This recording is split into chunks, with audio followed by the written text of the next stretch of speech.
Hi, I'm Cameron, and I don't just read comics, I love them. Welcome back to another episode of Cameron Reads Comics. And I think today we're going to start a new series where I just go through issue number ones and I decide whether or not I want to read the series. So this is a little bit late, but for this week's issue number one, I'm reading Hulk by Ryan Ottley and Donny Cates. This is a series I was actually really looking forward to. I think it's important to say before we go into it, I'm not a huge fan of the Hulk. I read the first I read all of Jeff Loeb's Hulk run. I read the beginning of Immortal Hulk, and so now I'm picking it up. I read the first half of Mark Waid's Hulk run. So I've read a fair amount, but it's just a character that's never quite clicked with me.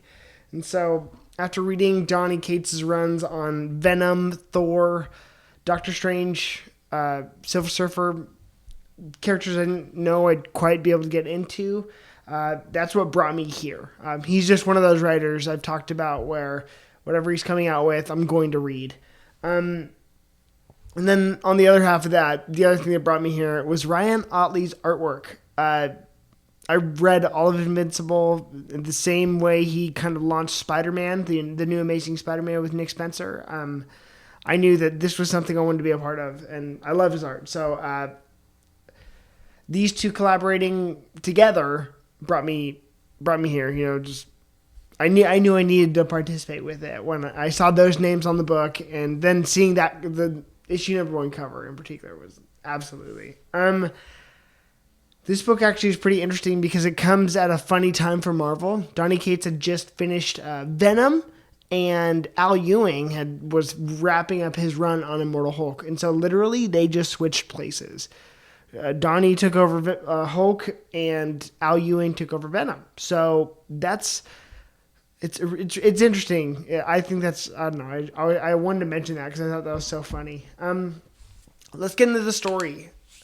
So you're warned right here, right now. I'm going into full spoilers now. So for this issue, I'm going to be spoiling it. I don't know. I'm going to be spoiling it. You've been warned. So the posture and the thought of this issue is, what if the Hulk was actually protecting us from Bruce Banner? And when it comes to this story and this take on the Hulk, this is definitely something we have never seen before. It's a variation on something I think we have seen, but not like this at all. Like the title of this arc is also called Smashtronaut, which I thought was so funny, like astronaut with smash. So I thought that was super funny and I really liked it. So I just wanted to mention that as well. I had never finished Immortal Hulk, so when it comes to an accessibility perspective, I think with a lot of Donny Cates stuff, you can just hop right in. It references Venom, King in Black, but it doesn't, it doesn't go too far. It's not overwhelming the amount of stuff it's calling back to. There's some events from, I guess, the end of Immortal Hulk that something happened in El Paso. I don't know what happened in El Paso because I haven't read it, but the Avengers are talking about it. You see them talking about it. You see kind of the Hulk and the Bruce Banner situation. I was like, okay, I don't know. I don't know what's going on. But it wasn't so overwhelming because it also, it picks up, and Bruce Banner is talking to Betty Ross, and he says, the Hulk is immortal, but I am not. So meaning Bruce Banner can die, but the Hulk won't. And so that being the case, how is he going to bridge that gap? How is he going to prevent himself from fading away? And, the Hulk lives on, because that's, I think, Bruce Banner's biggest fear, is that he will only be remembered as the Hulk, or he will only be the Hulk to people. But he wants to be a man of science. And that's what I connected with in Mark Waid's Hulk run. But going into this, he doesn't do something that we thought he would. What he really does is, it says in the book that he turns the Hulk into a starship. And the way that I kind of receive this is pretty much the Hulk, like in Power Rangers, becomes Bruce Banner's Megazord. And so you see him very Star Trek-esque sitting in the captain ship and leading the ship that is the Hulk. And the Hulk in the series has this whole like Agent or Weapon X look. You know what I mean? He has the big like headpiece, and then he's just literally almost like Transformer-esque, but he's just freaking fighting. We see him and he's fighting a Hulkbuster Iron Man. That's kind of what happens. Banner has locked the psyche of the Hulk away so that he can be the one in charge, and so it keeps cutting from like what appears to be kind of inside the Hulk's mind to what's inside the Hulk's mind to what's happening on the exterior. And that's either Banner, but it also shows that Banner has locked away, I guess literally within the Hulk's mind, the Hulk persona.